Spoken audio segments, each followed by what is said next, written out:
Well, joining me now from Busan, South Korea is Justin Fendos. He's a biotechnology professor at Dongseo University and has written about unemployment in South Korea. And in Columbus, Ohio is Robert Kelly, a political science professor at Pusan National University. Gentlemen, thanks so much for joining us. Justin, let me start with you.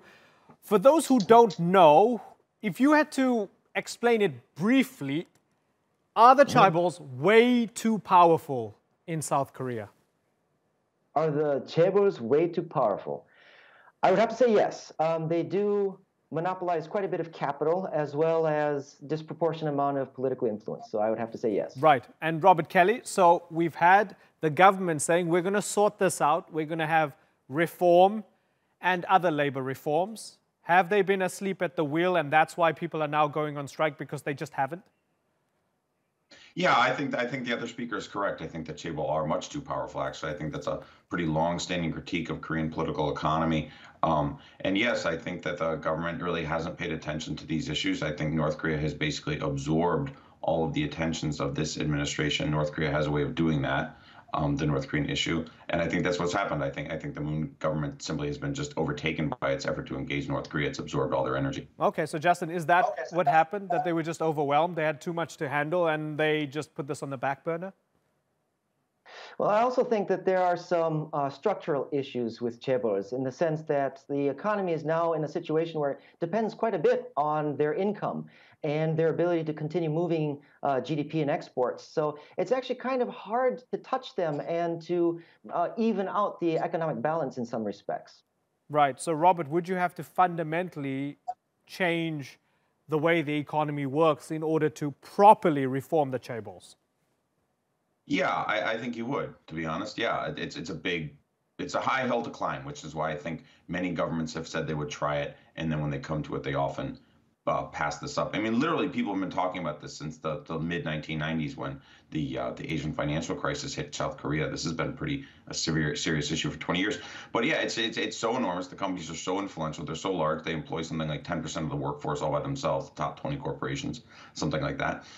They're very politically influential. They're very popular in South Korea. They enjoy an enormous amount of public support. Everybody wants to. I teach in South Korea, and all my students want to go and work for a chaebol. They love it. It's sort of the idea of sort of success in South Korea. And that creates a lot of sort of resistance, right? It's just a very high hill to climb. Right. It's interesting that you say that. So there's an aspirational element. Yes, come in, Justin. Yeah. Sorry. If I may add to something, it's also easier to move these chaebols when the economy is going well. And I think when the Moon administration first came in, they expected that the economy would kind of keep going at a fairly good rate of growth for a while. And so I think they were pretty serious about wanting to try, but with the recent difficulties, especially with the unemployment, they don't have an opportunity to really address this issue. Yeah. So Robert, Chinese competition, high labor costs, issues with the chaebols. South Korea's economy recording its slowest growth in 6 years, an aging population. Do people feel as if the economy is really doing badly there? Yeah, I think they do. Again, sort of among the demographic that I see, sort of up-and-coming students, people in their late teens and in their 20s. Yeah, I think there's a fair amount of anxiety. Many of my students talk about going overseas, for example. Many of my students worry that top jobs and top slots in the country are basically reserved and locked up for those who are related to people or those who are sort of the sons and daughters of chaebol executives and things like that. Social mobility in South Korea is a lot lower than you would think. That said, though, I think Korea's economic circumstances are actually better than most Koreans seem to think. I mean, South Korea didn't, for example, go through the punishing level of austerity that Western Europe and the U.S. went through after the Great Recession. But yeah, I mean, the South Korean economy needs to be shaken up. I would argue it needs to be deregulated. I think the South Korean economy is extraordinarily over-controlled by the state. But yes, I do think it needs to be shook up pretty substantially, yes. Justin, let me ask you about corruption, because corruption brought down Park Geun-hye, right? So when we look at that, at least, has corruption been tackled to any extent? Well, I do think a lot of things have been done. For instance, we have the Kim Young-nan-beop, which puts a cap on the amount of the price of a meal, for instance, that you can buy for someone who's working for the government. So there are some laws in place to try to curb this, and it's become a lot more difficult to hide money, for instance. And the government also has more power now to check phone messages and look into instant messaging and things like that. So I do think it's more difficult than it was before, but at the same time, especially when you have chaebos and these very powerful groups that are owned essentially by a single family and their relatives and friends, cronyism is pretty difficult to get away from. Yeah, and Justin, will the people give Moon Jae-in the time needed to try and tackle this now? At the moment, it's going to be difficult, I think, because I think there's enough discontent about the economic situation, particularly about unemployment. And the media has also kind of gotten on that bandwagon lately. And as you mentioned, Moon Jae-in's popularity has dropped quite a bit. So I think his priority at the moment will have to be to try to fix the jobs issue, to show some amount of progress to allay their concerns. Yeah. So, Robert, you're nodding in agreement when Justin said the media is getting in on that bandwagon. Help me understand what they're saying. Yeah, I think the emerging critique of the Moon administration is what your other guest said, right? Which is that they've really sort of fumbled the ball on the economy, right? And they spend an enormous amount of time on North Korea. North Korea is a huge time and attention sink. To be honest, they don't have a lot to show for it either, which I think is a problem. And a lot of other issues like anti-corruption and jobs have simply been pushed to the side, right? And you asked before, does Moon have enough time to get on top of this? The problem is the South Korean president only has one 5-year term.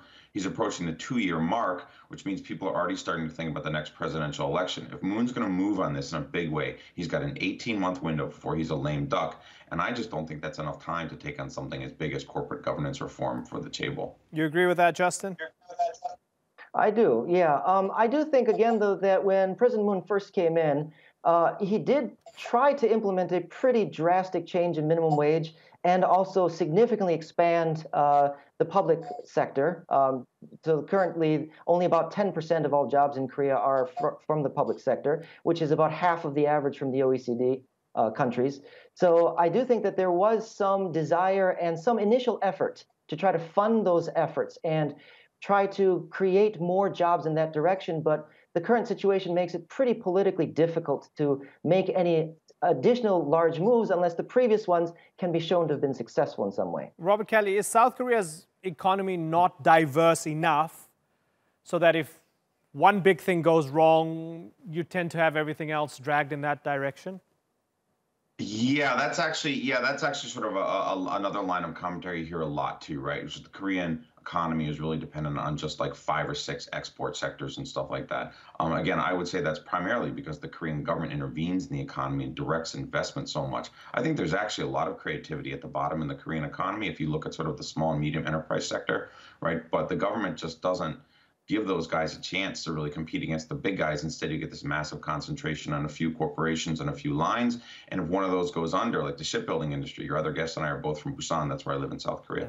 There are people really, really concerned if the shipbuilding industry goes under in a serious way, that Busan unemployment is going to spike by like 10%. I mean, this is why the Korean government needs to sort of back off and let Koreans sort of act on their own a little bit more in the market, so it's not so dependent and not so connected. The economy is not so driven by just 20 corporations. Right. So, Justin, is the government capable of backing off and leaving it to the South Koreans to try and figure this out? Well, I think one of the reasons why it's tough to back out sometimes, as Dr. Kelly mentioned, is that the administrations change so frequently that, when they first come in, they want to try to implement a new agenda. And each time the agenda changes so quickly that, you move one step into the left and then you come back 2 steps to the right. And you end up being pretty similar to where you started most of the time.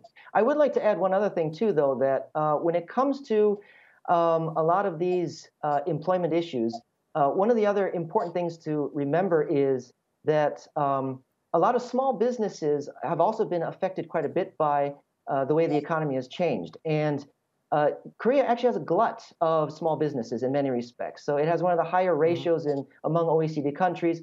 There's about 1 small business for every 50 people, about 1 restaurant for every 70 people. And so there are also some just structural things that also have to work themselves out in a way. Okay. Well, gentlemen, listen, it's been a pleasure talking to all of you. Justin Fendos and Robert Kelly, thanks for joining us on the Newsmakers.